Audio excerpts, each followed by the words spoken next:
ঘরের ভেতর বসে থাকলে জানাই যায় না যে আমাদের চারপাশে কত রকমের জায়গা আছে, যেগুলো নামই আমরা আগে কোনোদিনও শুনিনি।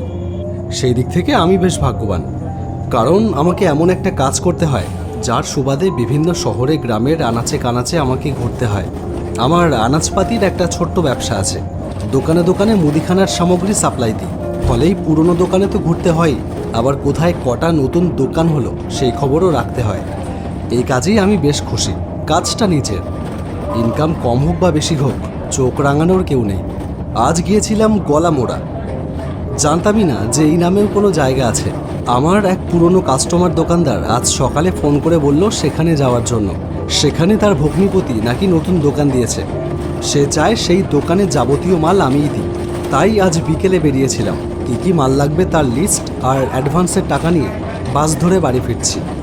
জায়গাটা আমার বাড়ি থেকে অনেকটাই দূরে, বাসে লাগে 2 ঘন্টা।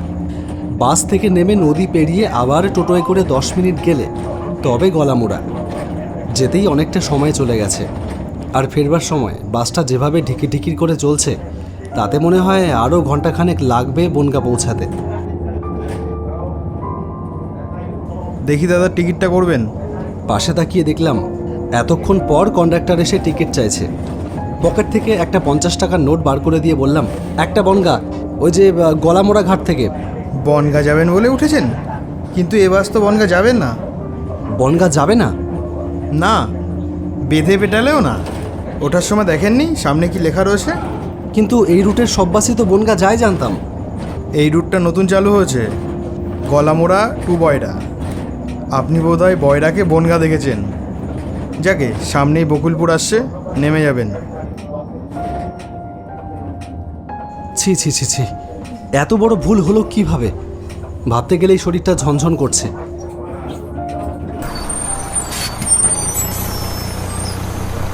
আমাকে বকুলপুর নামিয়ে দিয়ে বাসটা চলে গেল।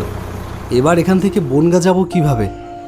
দেখলাম পাশেই একটা বাস স্টপ, সেদিকে হেঁটে এসে বাস স্টপের নিচে বসে পড়লাম। বনগার বাস কখন আসবে কে জানে।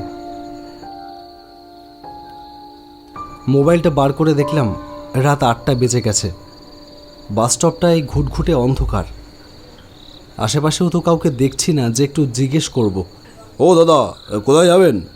পাশে তাকিয়ে দেখলাম ভাবতে না ভাবতেই একজন লোক অন্ধকারের ভেতর থেকে বেরিয়ে কখন যে সামনে এসে দাঁড়িয়েছে। বনগায় যাব। বলতে পারবেন বাস কখন আসবে? বনগা যাবেন? বনগার বাস? তা তো এই রাস্তায় ঠিক থাকে না, ইচ্ছে খুশি মতন আসে। এটা অপরুট কি না? বসে থাকুন, এসে যাবে হয়তো। আর বাস না পেলে অটো পেয়ে যাবেন। অটোয় করে বকুলপুর থেকে কানসোনা চলে যাবেন, কানসোনা থেকে বনগায় যাওয়ার অনেক বাস পেয়ে যাবেন। আচ্ছা আচ্ছা, অটো এখানেই আসবে? হ্যাঁ, এখানেই আসবে, তবে টাইম লাগতে পারে। তার চেয়ে আপনি এক কাজ করুন, আপনি আমার সাথে আসুন।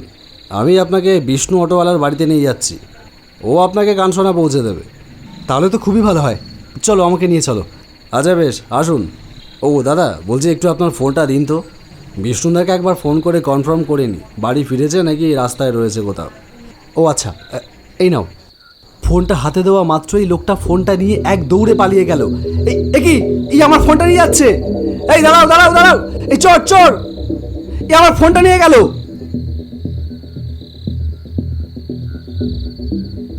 এই দাঁড়া দাঁড়া! কোথায় গেল লোকটা? কোথায় গেল? যা, আমার নতুন মোবাইলটা 1 সপ্তাহ হলো কিনেছি, কিন্তু অন্ধকারের ভেতর লোকটা কোথায় গেল কে জানে। রাস্তায় তো অন্য একটা মানুষও দেখতে পাচ্ছি না। ধুর, একের পর এক বিপত্তি। অর্ডারের সমস্ত হিসাব রয়েছে ওই ফোনটায়। ফোনটা ফেরত পাওয়াটা ভীষণ জরুরি। না, আমাকে যেভাবেই হোক থানায় গিয়ে পৌঁছাতে হবে। একটা ডায়েরি করতে হবে লোকাল থানায়, তারপর পুলিশি ভরসা। কিন্তু এই বকুলপুরে থানা আছে নাকি? আগে বরং এখান থেকে বেরিয়ে একটু লোকালয়ে গিয়ে খোঁজ করি। মানুষ দেখা না গেলে কোনো সমস্যারই সমাধান হবে না, তাই জোর পায়ে হাঁটা শুরু করলাম। কিছুটা হেঁটে যাওয়ার পর দেখতে পেলাম রাস্তার ধারে একটা অটোরিকশা দাঁড়িয়ে আছে। অটোর ভেতর একজন লোক বসে বসে ঝিমোচ্ছে। ভাবলাম যাক, এতক্ষণ একজন কাউকে তো পাওয়া গেল। সেই দিকে হেঁটে গিয়ে অটোওয়ালাকে ডেকে বললাম, দাদা, ও দাদা।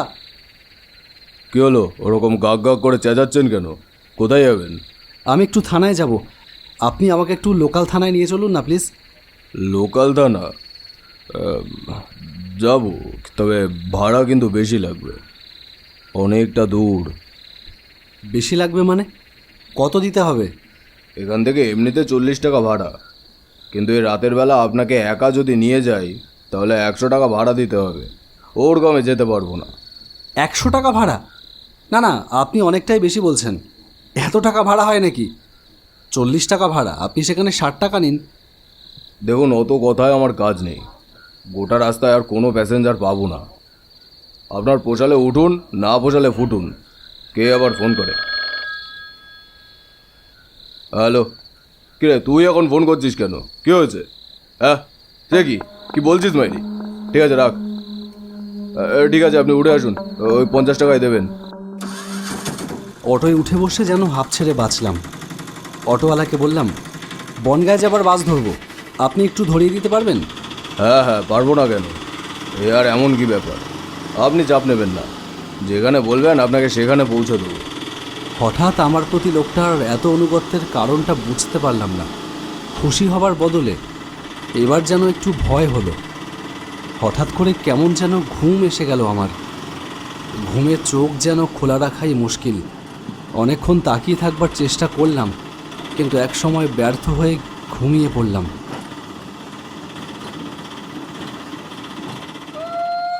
ঘুম ভাঙল শিয়ালের একটা বিকট চিৎকারে। তাকিয়ে দেখলাম অটোতে কেবল আমি একা বসে আছি। চারিদিকে চোখ পড়তেই দেখলাম অটোটা দাঁড়িয়ে আছে একটা বাঁশ বাগানের ভেতর। শিয়ালটা আবারও একবার তারস্বরে চিৎকার করে উঠল। অটো থেকে নেমে দাঁড়ালাম। হঠাৎ আমার পেছনে বরফের মতন একটা ঠান্ডা বাতাসের স্পর্শ অনুভব করলাম। পেছন থেকে এবার কে বলল, ও দাদা, থানায় যাবেন না? ভয়ে ভয়ে পেছন ফিরতেই দেখলাম সেই অটোওয়ালা দাঁড়িয়ে আছে। কি ব্যাপার, আপনি আমাকে এখানে নিয়ে এসেছেন কেন? আমি তো আপনাকে থানায় নিয়ে যেতে বললাম। থানায় যাওয়ার আর দরকার কি? আপনি তো ফোন চুরি রিপোর্ট লেখাতে যাবেন, তাই না? আমি অবাক হয়ে বললাম, হ্যাঁ, কিন্তু আপনি কি করে জানলেন? আপনারা থানায় গিয়ে কাজ নেই, ওই দেখুন আপনার ফোন চোর। বিষ্ণুদা, লোকটার দম আছে মাইরি। ফোন নিয়ে যেই ভেগেছি, আমার পেছনে পেছনে সে কি দৌড়। আবার নাকি থানায় ডায়েরি করতে যাবে। তাহলে ভেবেই দেখো কত বড় সাহস। তাই তো দেখছি। ভাড়া বেশি চেয়েছি বলে আমার সাথেও সমানে কচলাচ্ছিল মাইরি। সেই জন্যই তো তোমাকে ফোন করে বললাম মালটাকে কায়দা করে এখানে নিয়ে আসতে। বেটাকে উচিত শিক্ষা দিতে হবে। কিরে, ফোন ফেরত নিবি? থানায় যাবি রিপোর্ট লেখাতে? হ্যাঁ, এখন যা দেখি থানায়, কেমন বুকের পাটা। শোন, আমাদের ভয়ে এলাকার বাঘে গরুতে এক ঘাটে জল খায়, বুঝলি? সে যখন বেঁচে ছিলাম তখনও আর এখন। বেঁচেছিলাম মানে? আপনি এসব কি বলছেন? কি বলছে যেন বুঝতে পারছে না ন্যাকা। পুলিশের ওপর আমাদের কি এমনি এমনি এত রাগ? হ্যাঁ, নতুন এক ওসি না কে এসে আমাদের গোটা দলটাকেই একেবারে এক সপ্তাহের মধ্যে এনকাউন্টার করে দিল মাইরি। কিন্তু ওরা কি ভেবেছে মেরে ফেলে আমাদের কাজ বন্ধ করে দেবে? হ্যাঁ, কবি নেই, হাম জैसे थे वैसा ही रहेंगे। আর পটা, তুই একটু খোঁজ নিস তো ভালো করে। আগের দিন নাকি কোন দুজন শিক্ষিত মানুষের বাচ্চা আলোচনা করছিল রাস্তায় নাকি লাইট লাগাবে। কারা তারা, একটু ভালো করে খবর নিস তো। আরে, এ তো দেখছি নীলু এসে হাজির। তা বল দেখি কি খবর আছে। গুরু, সে খবর আমার কাছে আছে। গুরু, এলাকার রাস্তায় লাইট লাগাতে চাই ওই নিবারুণ মাস্টারের ছেলে গৌতম। সেই সরকারের কাছে আবেদন করেছে। ও, সরকারের কাছে আবেদন করেছে? তাহলে তুই নিশ্চিন্ত থাক। তাহলে ওরা রাস্তায় আলো বসাবার আগে আমরা আরো দুবার মোড়ে ভূত হয়ে যাব। ওদের সলা পরামর্শ চলতে থাকলো, কিন্তু ততক্ষণে ব্যাপারটা বুঝতে পেরে আমার হাত পা শুকিয়ে কাঠ। ভাবলাম এখান থেকে পালাতে হবে, না হলে এরা আমাকে নিয়ে কি করবে তা বুঝে ওঠা মুশকিল। তাকিয়ে দেখলাম ওরা নিজেদের মধ্যে আলোচনায় ব্যস্ত। এই সুযোগে এদিক ওদিকে তাকিয়ে ভাগ বুঝে দিলাম দৌড়। অন্ধকারে বাঁশবাগানের ভেতর দিয়ে দৌড়ানো যায় না। এর মধ্যে ওই অশরীরীরা টের পেয়ে গিয়ে আমার পেছনে ধাওয়া করেছে। এই পালাচ্ছে, ধর ধর ধর। ওই পালাবি কোথায়? দাঁড়া দাঁড়া। ধর ধর, দাঁড়া দাঁড়া, এই দাঁড়া, এই ধর ধর ধর ধর, পালাচ্ছে, ধর, এই ধর, এই পালাচ্ছে। পালিয়ে বাঁচবি না রে, তোকে আমাদের দলে নাম লেখাতেই হবে। আমাদের সংগঠন নিখিল বঙ্গ চোর অ্যাসোসিয়েশন আরো বড় করতে হবে। দৌড়তে দৌড়তে কোনো রকমে সেই বিরাট বাঁশবাগানের বাইরে বড় রাস্তায় এসে দাঁড়ালাম। এবার কোন দিকে যাব ভাবছি, ঠিক তখনই দেখলাম একটা মোটর বাইক এই দিকে এগিয়ে আসছে। এই দাঁড়াও দাঁড়াও দাঁড়াও! কি ব্যাপার, কি হয়েছে? আমাকে আমাকে একটু এখান থেকে নিয়ে চলুন না। হ্যাঁ, কিন্তু যাবেন কোথায়? আপাতত এখান থেকে নিয়ে চলুন। ঠিক আছে, উঠে আসুন। কোথায় যাবেন এবার বলুন দেখি। আপনি আমাকে একটু থানায় নিয়ে যেতে পারবেন? থানায় যাবেন? হ্যাঁ, একটা ডায়েরি করতে হবে। ঠিক আছে, নিয়ে যাচ্ছি। এই একটু সামনেই হরিহরপুর থানা, কিন্তু আমার মনে হচ্ছে আমি ব্যাপারটা আন্দাজ করতে পারছি। আপনি আমাকে খুলে বলতে পারেন, কিন্তু আমার অনুমান যদি সত্যি হয় তাহলে পুলিশ আপনাকে কিছু সাহায্য করতে পারবে না, কিন্তু আমি আপনাকে সাহায্য করতে পারি। অবশ্য আপনি যদি আমাকে গোটা ব্যাপারটা বলেন তবে। ওই সামনে একটা চায়ের দোকান দেখা যাচ্ছে, ওখানে একটু দাঁড়ান, ভীষণ জলতেষ্টা পেয়েছে। নিন, এবার চট করে বলে ফেলুন দেখি কী কেস। এরপর আমি লোকটাকে আমার সাথে ঘটে যাওয়া সমস্ত ঘটনা খুলে বললাম।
সব শুনে লোকটা বলল,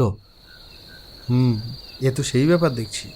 তা আপনি যে থানায় যাচ্ছিলেন, এসব ব্যাপার আপনি পুলিশকে কি করে বলতেন? পুলিশ বিশ্বাস করতো? আপনার খিল্লি ওড়াতো না? তাহলে কি করি বলুন দেখি। দাঁড়ান, একটু ভাবতে দিন। আপনার তো ফোনটা ফেরত পাওয়া নিয়ে কথা, তাই তো?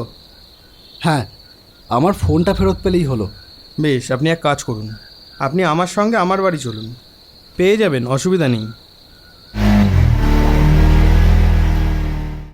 এটা হলো ওই বিষ্ণু আর তার দলবলের কাজ। কিন্তু ওরা তো... হ্যাঁ, ওরা কেউ আর এখনো বেঁচে নেই। এনকাউন্টার হয়ে গেছে অনেক আগে। বেআইনি অস্ত্র নিয়ে পুলিশের সাথে পাঙ্গা নেবে ভেবেছিল, অতই সোজা দিল সব কটাকে ঠুকে। বিষ্ণু ছিল বকুলপুরের ত্রাস, বুঝলেন? অটোওয়ালা সেজে থাকতো আর ভেতরে ভেতরে বিরাট গ্যাং চালাতো। চুরি, ডাকাতি, কিডন্যাপিং, হেন কোনো অপরাধ নেই যা সে করতো না। লোকাল পুলিশ কিচ্ছু করতে পারছিল না। খবরটা পুলিশের ওপর মহল পৌঁছাতে বেশি সময় লাগেনি। তারপর এই নরহরিপুর থানায় পাঠানো হয় স্পেশাল ব্রাঞ্চের অফিসার রুদ্রনীল সান্যালকে। সে ছিল আগুনের গোলা, তার মুখ চলতো কম, গুলি চলত। এক সপ্তাহের মধ্যে গোটা এলাকা ক্রিমিনালবিহীন হয়ে যায়। সেদিন রাতের ঘটনার কথা ভাবলে আমার এখনও গায়ে কাটা দেয়। পুলিশের সাথে মুখোমুখি গোলাগুলি বেঁধে গেল বিষ্ণুর দলবলের। যদিও পেরে ওঠেনি বিষ্ণুরা। চোর ছিনতাইবাজরা কি আর পুলিশের সাথে সংঘর্ষে টিকে থাকতে পারে? বিষ্ণু আর তার দলবল সেই স্পটেই মারা গেল পুলিশের গুলিতে। কিন্তু মরলেও তাদের স্বভাব বদলালো না। তারপর থেকেই বকুলপুর এলাকায় শুরু হয় এই ভুতুড়ে উপদ্রব। মৃত্যুর পরেও তারা পেতাত্মা হয়ে ওই এলাকায় উপদ্রব চালাতে থাকে, যেমনটা আজ আপনার সাথে হলো। তবে হ্যাঁ, একটা ব্যাপার কিন্তু বেশ ভালো। ভূত হয়ে ওরা যেসব চুরি ছিনতাই করে সেগুলো কিন্তু ফেরত পাওয়া যায় সহজেই। ওই যে বাঁশবাগানে আপনাকে নিয়ে গিয়েছিল, ওর ভেতরে ওদের ডেরা, একটা পুরনো বাড়ি আছে সেখানে। ওখানে ওরা রাতে লুট করা সমস্ত মাল এনে জড়ো করে। দিনের আলোয় ওরা বেরোতে পারে না, তাই ওই মাল ওইভাবেই পড়ে থাকে। ওই জন্য সকালবেলা সেখানে গেলে সেই সব জিনিস সহজেই ফেরত পাওয়া যায়। আপনি চিন্তা করবেন না, আমি কাল সকালে গিয়ে আপনার ফোনটা ওখান থেকে নিয়ে আসব। আপনি বনগাঁ যাবেন তো? হ্যাঁ। চলুন আপনাকে বাস স্টপে দিয়ে আসি, একটু পরেই একটা বাস আছে।